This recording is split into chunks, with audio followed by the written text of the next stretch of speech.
Les questions et les débats avaient été très animés. La prochaine conférence, elle est animée par cet homme, Youn Cheney, un de mes clients préférés. Mon client préféré, je dis ça parce que tu es à côté de moi. Youn, il va nous faire un retour d'expérience sur l'audit côté startup. Alors, comme j'expliquais, c'est un peu comment associer l'agilité d'une startup à la rigueur de la sécurité. Mais ça, je pense que de toute façon, tu vas mieux le détailler que moi. Voilà, Youn Cheney, mesdames et messieurs.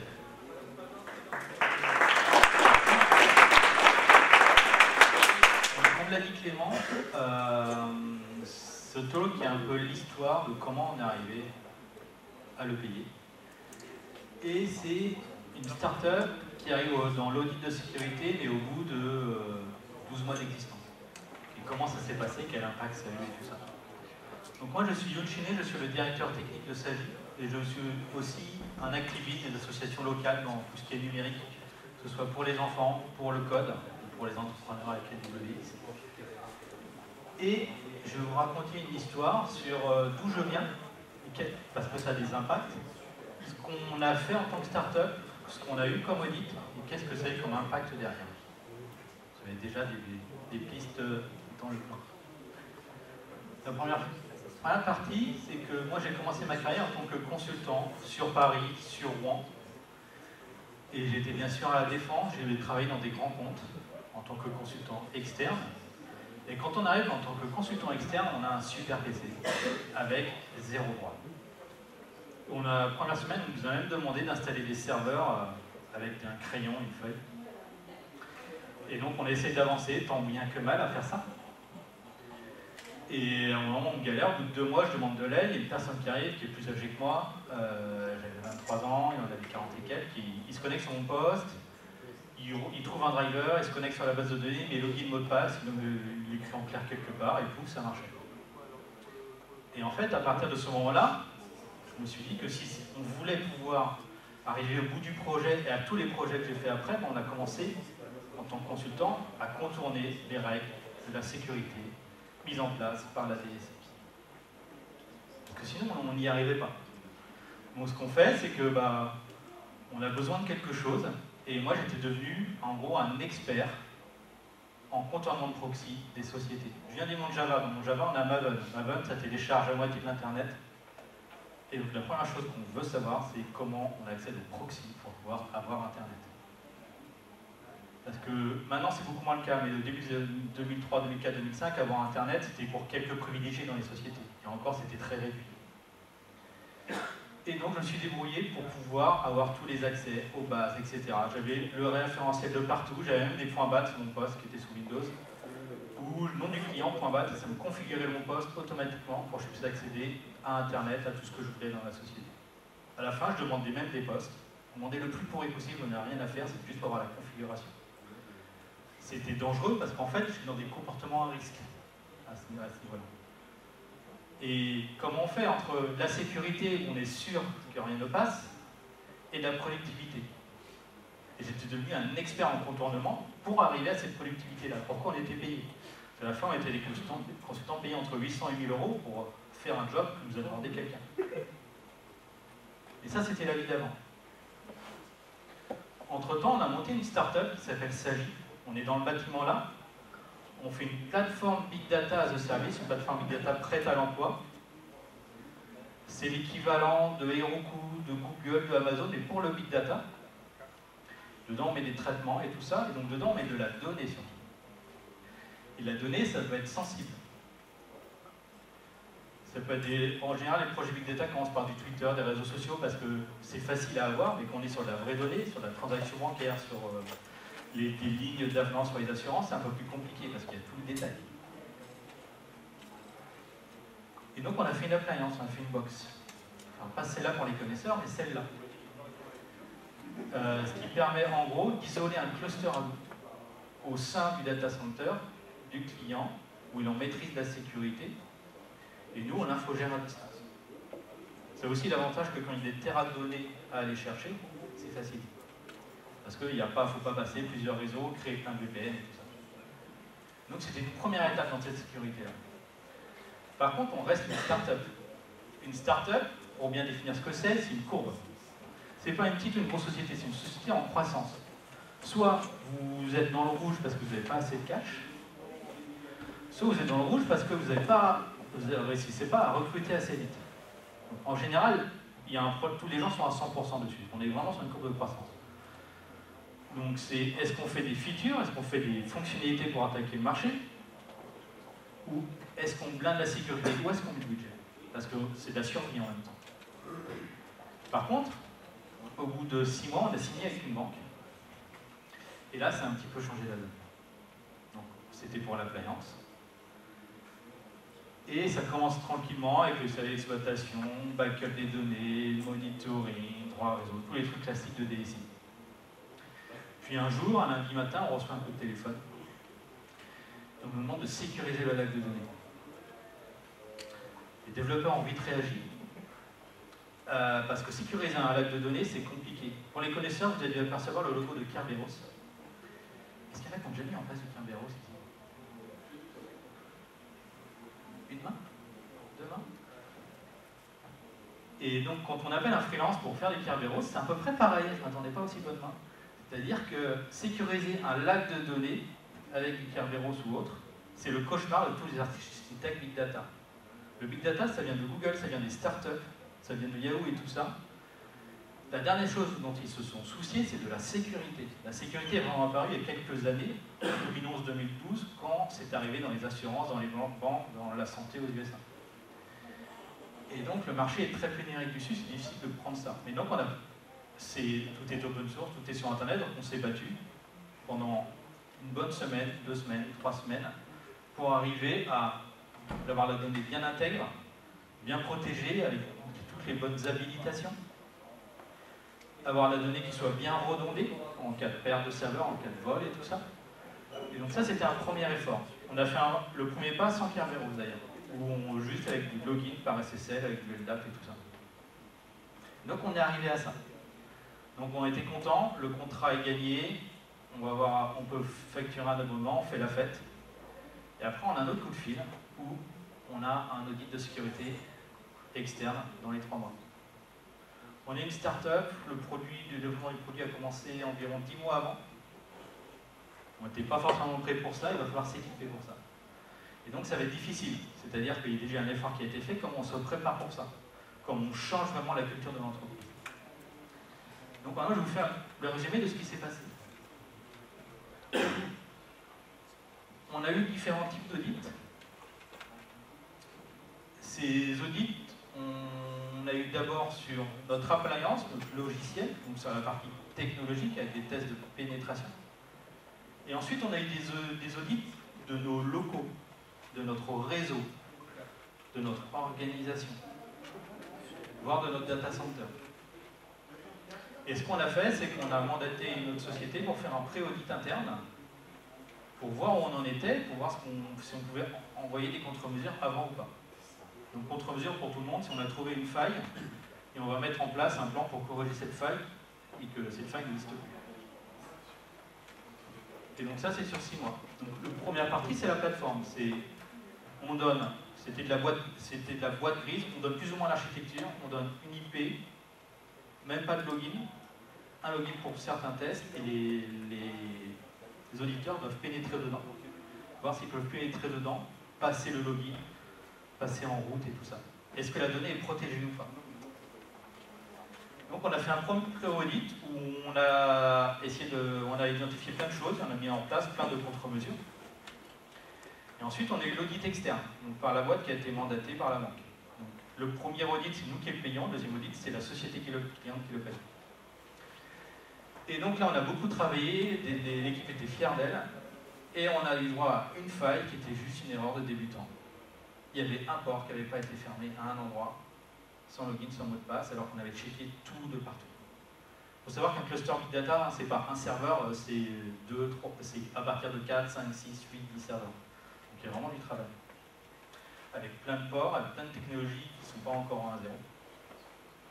Et pour expliquer, il y a Apache Storm qui provient de Twitter, je crois, qui est passé en 1.0. Quand il est passé en 1.0, il était limite ringard. Donc c'est pas facile forcément de gérer ça. Et donc après on a un rapport d'audit avec des contre-mesures qu'on va suivre dans le temps avec le client. Et après on a la deuxième partie. Donc là, pareil, on fait un pré-audit pour identifier les différentes populations, pour identifier sur le réseau, sur le data center, comment ça passe, dans les locaux, est-ce que c'est sécurisé, comment sont séparés les réseaux, tout ça.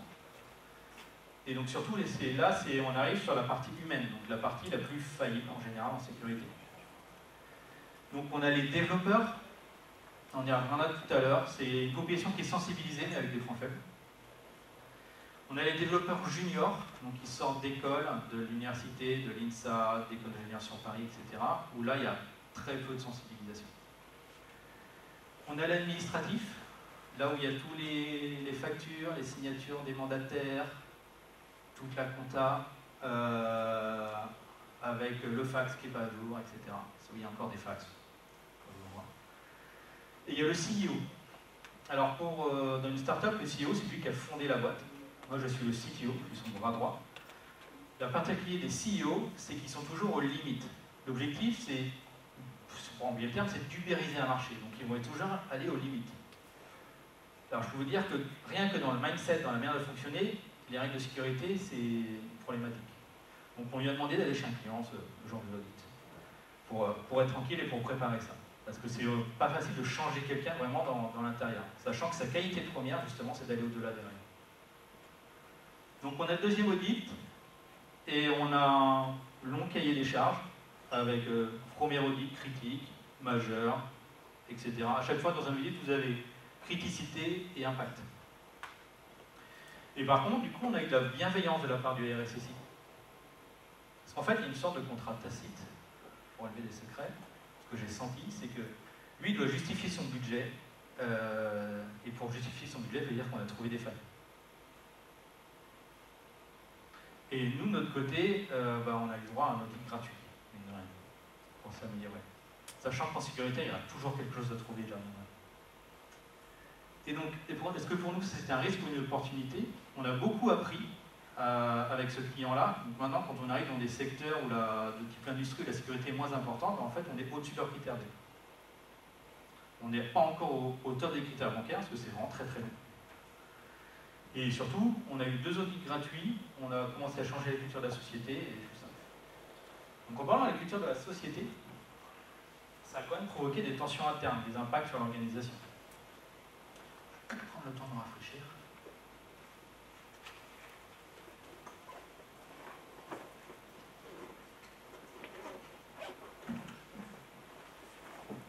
Et donc, comment on met en place une culture de la sécurité dans la société? Une start-up, c'est fait pour aller très vite. Pour attaquer le marché, si ça ne marche pas, changer. Si ça ne marche pas, changer. Si ça marche, continuer, adapter, changer. Est-ce qu'on met des budgets sur de la sécurité ou de l'attaque du marché? Malgré tout, dans l'entreprise, il y avait déjà une certaine culture. On a une application interne qui s'appelle un gestionnaire de croissance. En gros, si quelqu'un laisse son poste non loqué pendant plus de 5 minutes parce qu'il est parti autre part et tout ça, il y a quelqu'un qui passe sur son poste, qui se connecte sur le site et qui met un petit piège ici, et il se prend un point de pénalité. Et ce point de pénalité va le pénaliser, et il va être et statistiquement, il a plus de chances d'être sélectionné pour apporter des croissants le vendredi. Donc c'est une manière de gamifier tout ça. Et de gamifier pas que les techniques, mais de gamifier aussi les autres personnes de l'entreprise. Et donc maintenant, c'est à nous de mettre ça sur le deuxième site qu'on a sur Paris, ou sur d'autres populations, on commence pour mettre ça en place, surtout que c'est des populations moins techniques. On est une startup, on peut aussi s'amuser. Ensuite, on est sur la partie administration système. En général, c'est ceux qui ont les disques chiffrés, c'est ceux qui ont déjà un gestionnaire de mots de passe, etc. Donc il n'y a pas beaucoup de problèmes. Pour les développeurs, ils sont sensibilisés. Par contre, des fois, il faut que ça passe. Et là, c'est la commande préférée du développeur. chmod 777. Pour ceux qui ne connaissent pas Linux, je donne tous les droits sur tous les fichiers en récursif.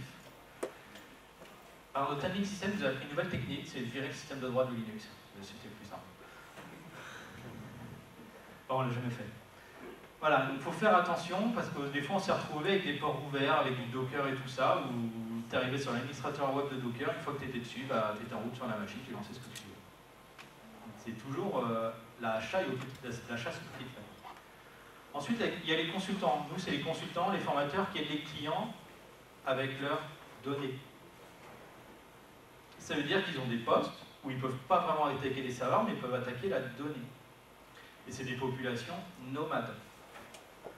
Donc, c'est-à-dire qu'il faut les aider, les accompagner avec tout ce qui a été dit dans le talk précédent, dans les transports, sur comment on laisse son poste chez le client, et le disque est bien chiffré et tout ça.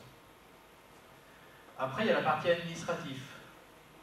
Donc, comme j'ai dit, il y a beaucoup d'informations. Par contre, la population a une conscience de ces informations. Et du coup, on les guide pas à pas. Là, ce qu'on a mis en place, c'est les premiers centralisateurs de mots de passe. On a pris des choses comme KeePass, comme LastPass, comme Dashlane, et on les a adaptés aux populations pour que ce soit facile à mettre. C'est-à-dire qu'ils aient quelque chose où tout soit automatique pour se loguer, plutôt que de copier-coller des mots de passe de 6 caractères dans du notepad ou sur le post-it en dessous. J'avais même un stagiaire qui mettait le post-it au-dessus du clavier pour être sûr de loguer le mot de passe.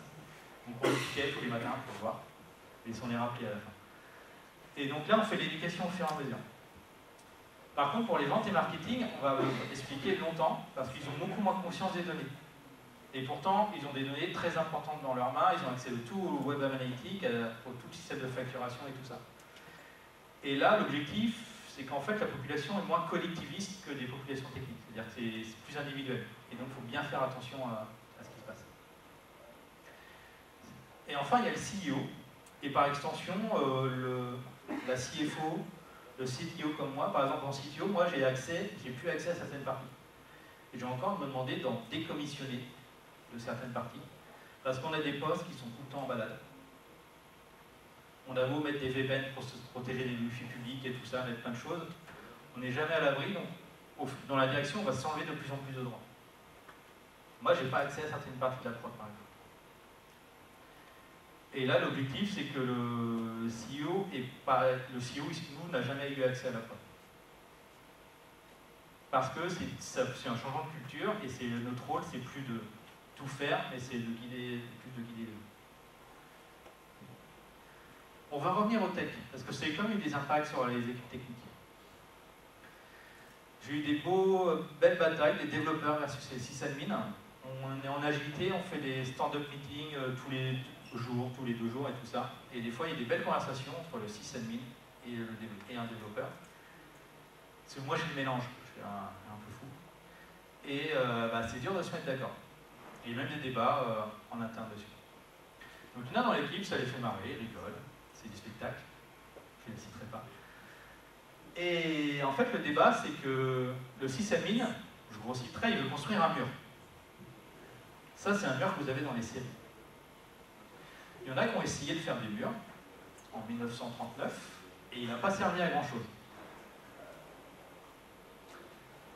Ce que je veux dire, c'est que faire des murs pour tout bloquer, ça induit des comportements à risque. Que si les gens veulent passer, ils passeront.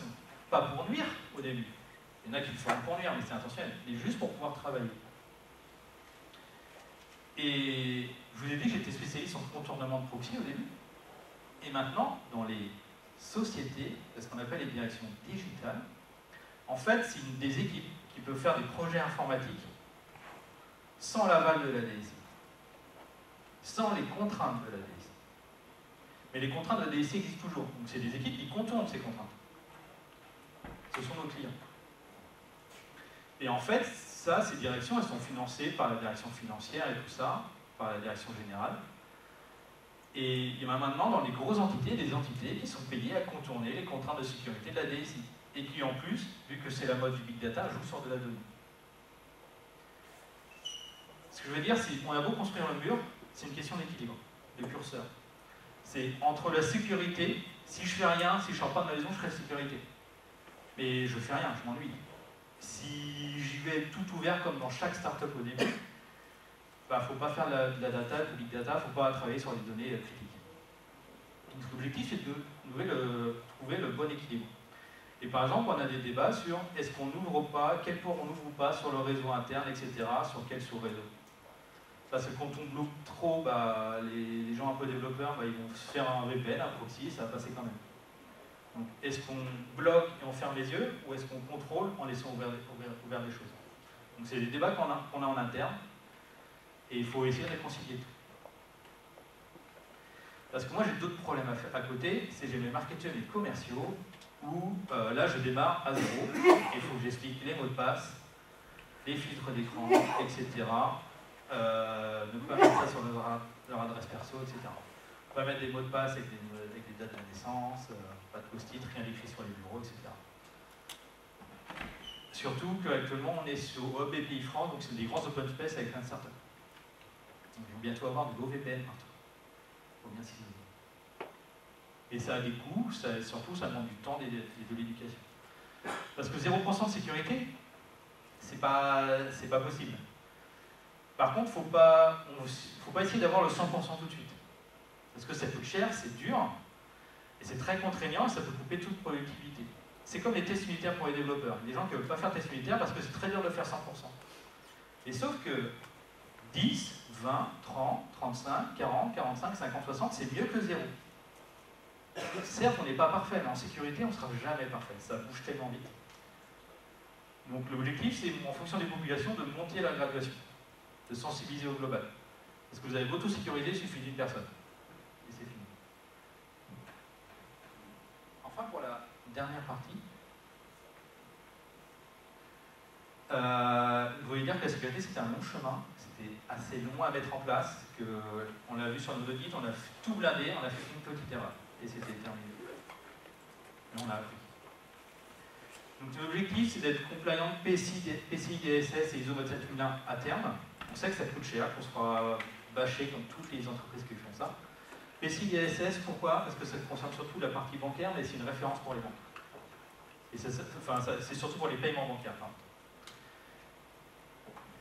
Et ça, j'ai environ, pour mettre un peu de transparence, 200 000 € de budget de dédié sur 2017 dessus. On a levé 4,2 millions au mois de novembre. Ça veut dire que c'est 200 000 € qu'on ne met pas. Ça, c'est un commercial senior avec bonus. C'est-à-dire que c'est des clients qu'on ne voit pas. C'est on va dire, une petite équipe. C'est 2 développeurs seniors sur 6 mois, sur 10 mois, pour faire de nouvelles fonctionnalités. C'est une équipe marketing et tout ça. C'est des choses qu'on ne fera pas pour attaquer le marché. Et après, on voit sur les process, sur l'onboarding des employés, à la fois pour les mettre dans la culture et pour les mettre dans des manières sécuritaires. C'est aussi prendre du temps, plus du budget, pour suivre les contre-mesures avec les clients. Il y en a un dans la salle, c'est pour ça que je dis ça. Et surtout, on a fait arriver des spécialistes. Parce qu'on avait des gens dans l'équipe, des développeurs qui étaient très bien câblés, qui avaient déjà des réflexes, et après, ça devient vraiment un travail de spécialiste. Donc, ce qu'on a fait, on a pris un Chief Security Officer par intérim. En fait, c'est une société, et dedans, on a un spécialiste plus code, plus réseau, plus social engineering. Comme ça, à chaque fois, on a le meilleur pour chaque cas. Et sinon, ça coûtait très cher à employer, et là, on a le meilleur très rapidement. Et surtout, on a un Kanban dédié aux contre-mesures, c'est-à-dire qu'on a toutes les contre-mesures qui sont suivies. Donc Kanban, c'est je visualise tout mon travail, mon flux de travail, et je peux voir où j'en suis. Donc là, j'ai tout ce qui est fait, tout ce qui est en test, tout ce qui est refusé, tout ce qui est en progrès, et tout ce qui est encore à faire. Ce qui permet aussi de donner de la transparence et de le partager. Une fois qu'on sera mature, on fera du bug bounty. Avant, on était voisin d'un des fondateurs de YesWeHack, donc on a changé d'étage depuis, donc on est assez sensibilisé à ça. Et surtout, on va automatiser beaucoup de choses. Une start-up, pour pouvoir avoir de la scalabilité, pour monter en puissance, en chiffre d'affaires, en personnes, il faut automatiser des choses. C'est-à-dire, dans le big data, si je fais un pouvoir big data en Java, j'ajoute une dépendance, je prends 35 mégas de bibliothèque. Comment je vérifie automatiquement que toutes ces bibliothèques, il n'y a pas de failles et tout ça? Comment je vérifie que mon réseau, dont une partie est faite par un prestataire, un opérateur téléphonique, ne fait pas un changement qui opère une faille? Ça, il faut le vérifier aussi. Donc on va automatiser un maximum ces choses-là. Parce que c'est tellement large, tellement grand que c'est difficile. Donc en bilan, on a fait à chaque fois un pré-audit pour pouvoir filtrer et améliorer l'ensemble. Et après, on a eu un audit qui était payé par le client sur lequel on a fait apprendre ensemble et pouvoir avoir quelque chose qui est bien à niveau. Et surtout, après, on a mis en place une politique de sécurité, pas en aveugle, pas je blinde tout, mais sur lequel je mets le curseur pour avancer au maximum. Sachant qu'il n'y a rien de solution parfaite. Pour une startup, c'est comme un gros impact sur le business plan. C'est la différence avec une grosse boîte, c'est que l'argent n'arrive pas tout seul. Et donc quand on met l'argent sur la sécurité, on n'est pas autrement. Donc, comme nous, notre stratégie, c'est d'adresser les grands comptes, les assurances, les banques. La sécurité, c'est obligatoire. Si on attaque des sociétés comme l'industrie et tout ça, c'est moins demandé. Ça dépend ce qu'on attaque. Et surtout, mettre en place une mise en place graduelle et adaptée par population. On ne va pas demander la même chose au sysadmin qu'à la secrétaire. Et surtout, on va automatiser. Et surtout, on va essayer de rester humble. C'est comme on l'a vu, on a bossé pendant 3 semaines pour sécuriser. On a fait une erreur bête. Et ça va tellement vite qu'il ne faut pas se croire plus sécurisé qu'un autre. C'est pas parce qu'on est derrière dans notre mur que ça va passer derrière notre firewall. Il y a des femmes de ménage, il y a des prestataires, c'est autant de failles que possible. Et c'est un long travail. Et avant de finir, je voulais remercier mon stagiaire de 3e d'hier, Sacha, qui m'a aidé à trouver les images. Merci à vous.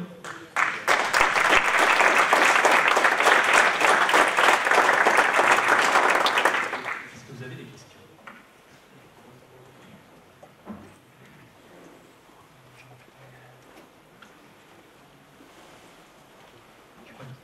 Je crois que tu étais très bien, du coup. Merci de ton intervention. Il y a une question ici après. Il y a une question? Tu as parlé de l'audit de tout ce qui touche au système d'information, mais il y a aussi tout ce qui est documents papier, tout ce qui est humain hors information. Qu'est-ce qui a été fait dans ce domaine? Alors, ça, c'est tout ce qui concernait l'audit des locaux. C'est-à-dire que quand on scanne un document dans le scanner de la facture qui part chez le comptable, il y a la signature du dirigeant dessus. Si quelqu'un la prend, la scanne, il peut l'appliquer sur d'autres documents. Donc cette partie-là a été vue. Ce qui n'a pas été vu, c'est ce qui a été décrit dans la première présentation, c'est quel document vous met en confidentialité ou pas, et donc c'est dans les prochaines années. Mais déjà, on a vu toutes les failles sur tous les vieux appareils électroniques, téléphonie IP, scan et envoi au comptable, où il faut faire pas mal de mises à jour, et n'oubliez pas les imprimantes.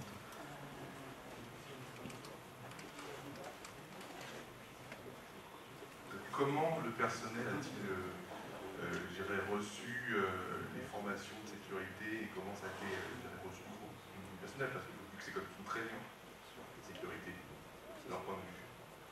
Qui était comment? Ils étaient contents de le recevoir, c'était des contraintes, ça a été plus de problèmes qu'autre chose? Donc, il y a eu 2 étapes. Il y a une étape sensibilisation par quelqu'un qui était en interne dans la société, qui a vu des personnes de différentes parties. Les plus durs à voir, c'est les membres de la direction, en termes de temps. Donc c'est ceux où on protège le plus. C'est des choses qu'on a fait notamment sur la partie secrétariat administratif. Parce qu'il y a beaucoup de Linux et tout ça chez nous, mais la partie Windows est beaucoup sur la partie administrative. Donc c'est des choses un peu plus difficiles à sécuriser. Après, il y a eu les parties plus quand on a commencé à faire les VLAN réseau et tout ça. Et là, dans ce cas-là, il y a eu plus de tension entre le développeur qui veut tout ouvrir pour travailler et les sysadmins qui veulent tout bloquer. Je ne suis pas encore allé aux frictions côté vente et marketing.